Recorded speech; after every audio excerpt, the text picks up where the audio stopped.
up, everyone? My name is B Unit, and here we are today to talk about something that I brought up in my previous video, and that is our Charity Shocklocke. So what I'm here to share with you guys today is, first of all, this is the first stream that I'm going to be doing in order to reach our goal of $1,000 to raise to help sick kids. And we're going to be doing that through Extra Life. For those of you that don't know, my friends and I take part in Extra Life every year to do game day, and it's a very important cause to us. It's as simple as saying we play games to try to heal kids.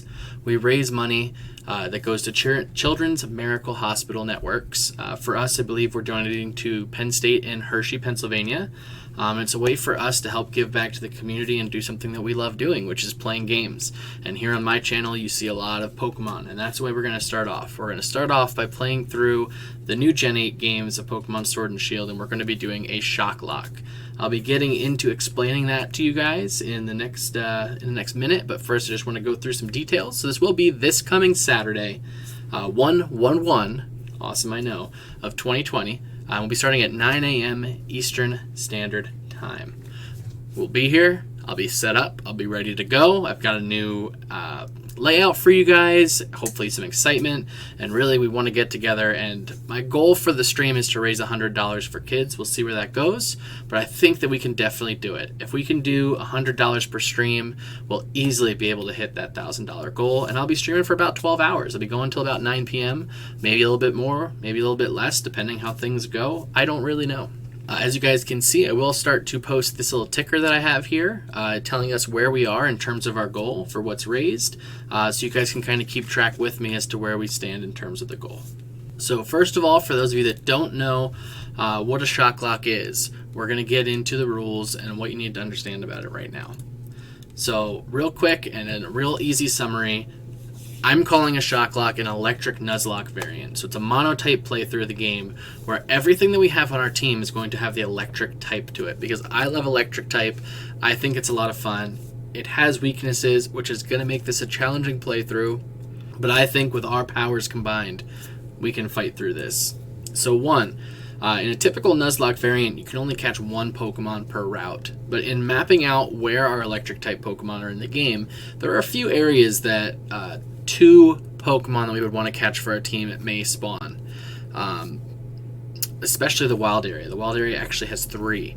So it creates some kind of challenges there for us. So we're making the rule, regardless of the route, we can catch the Pokemon as long as it is electric type. That being said, we have one opportunity to catch each Pokemon. So, for example, if we run into a Pikachu in the wild, that is our one opportunity to catch it. If we kill it, if we miss it, any of those things, we can no longer have a Pikachu in our team for the remainder of the game. That knocks out one Pokemon. As I'm going to show you guys, we don't have a lot of electric types in the game to really pick from. So it's going to be a challenge for us to take that risk. And we're really going to need to make sure we have our game together and we're getting that Pokemon. The third rule I know comes with a little scrutiny, depending who you're watching, depending what you're doing, but really by doing my research and figuring out what the best way to do this was to make this entertaining and not just short-lived, we are going to give each of our Pokemon 3 lives before permadeath. Now, if we get super far in the game and nobody's lost a life yet, I might just knock that out completely and say, you know what, once they're dead, they're permadead. But to make this entertaining, to make this fun, they each have 3 lives. Okay, we're going to mark them. How are we going to know what they are? Well, if it dies, we're going to rename it the name that it has, the second, and then the name that it has, the third, depending which life it's on. Make it simple, make it fun, create that kind of roguelite build to it, and it still keeps the name, which I think is pretty cool. Shiny Pokemon can be caught regardless of typing. I have not yet decided what I'm going to do with Shiny Pokemon, but I think what my game plan is, if I catch a Shiny on the stream, anybody that's donated up until that point will get put into a raffle in order to win that Shiny Pokemon at the end. That way it's fun for everyone and somebody else can come out of it with a Shiny. So a little motivation to donate there as well. And then the last rule, which was kind of the toughest one to write, what do we do if we really have a stroke of really bad luck? If all my Pokemon become permadead. Kind of sucks. We're not going to restart the stream. It's pretty much going to be a 12-hour game any way that I look at it. So I don't really have a lot of time to just get halfway through the game, lose all my Pokemon, and then restart. It doesn't make sense to you guys. It doesn't make sense to me. We want to beat this game in the stream, and that's got to be part of the goal. So if they all become permadead, I can revive the entire team with 1 life if I donate $20. Again, my pitching forward and trying to figure out how we're going to raise this money. So if I screw up that bad and I lose the whole team and they're all permadead, then that's on me. I still want to make this entertaining for you guys to watch. I may have missed some things in there, it's possible, but I think I've covered most of the base rules for you guys to understand what we're going to be doing, and we really hope for excitement when it comes down to that. Now, the next part that I'm going to go over is some incentives. I mean, why should somebody donate, besides the obvious reason of helping to heal sick kids? To me, that's the number one reason why people should donate. You want to heal kids, you want to raise money for a good cause, and you want to, make sure that money goes to somebody that really needs it. And I think the Children's Miracle Hospital Network does a really good job taking care of kids and helping to heal or cure them.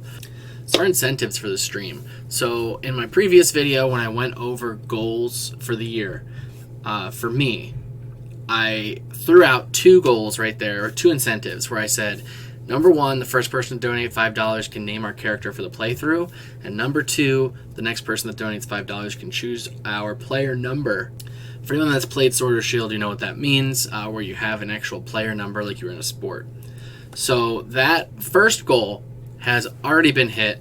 A thankful donation from Mega Belmont. He has decided to donate, and that is why we have our...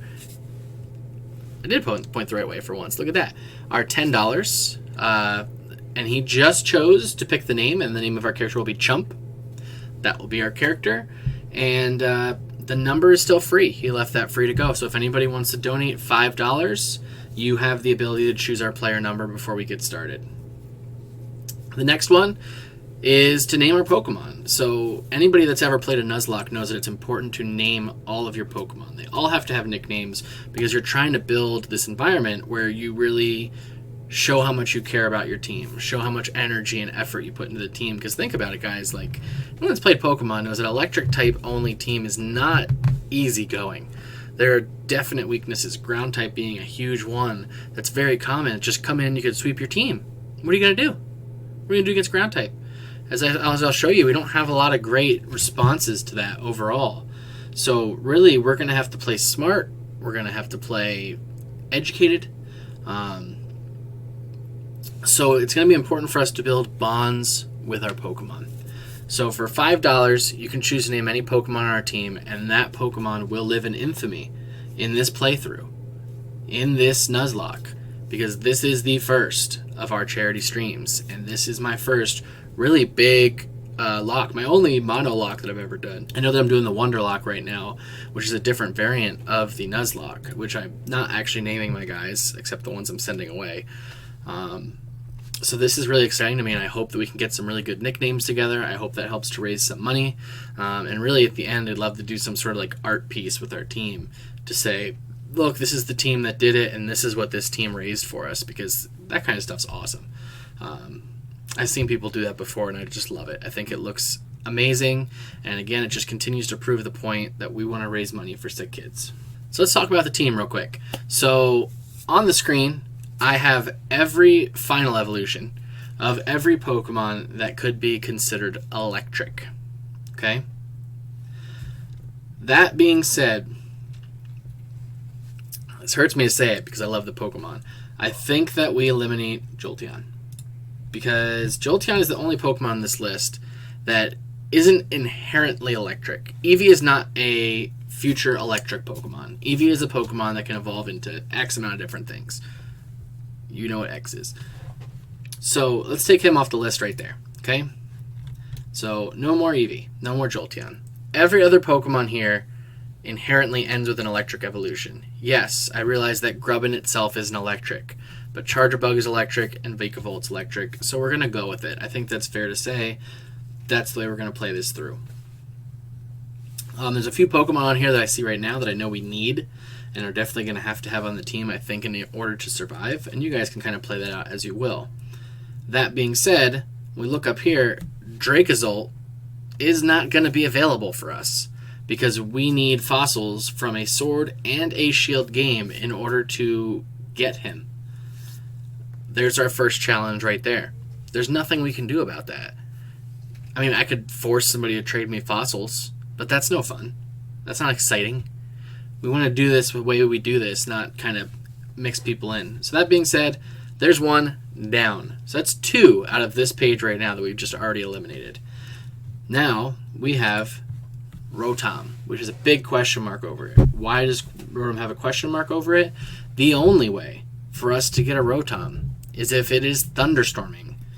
I forget what the place is called, but on the one island when we get there. That's it. It's our only hope to get him. I think Rotom would be an excellent addition to our team because it gives us the viability to have any of his forms on our team, which could fill a huge gap in typing. For example, we could have him fire. Electric fire, boom. Electric water we already have. I think Rotom Heat would probably be the one that I do, just based on the typing that I have here.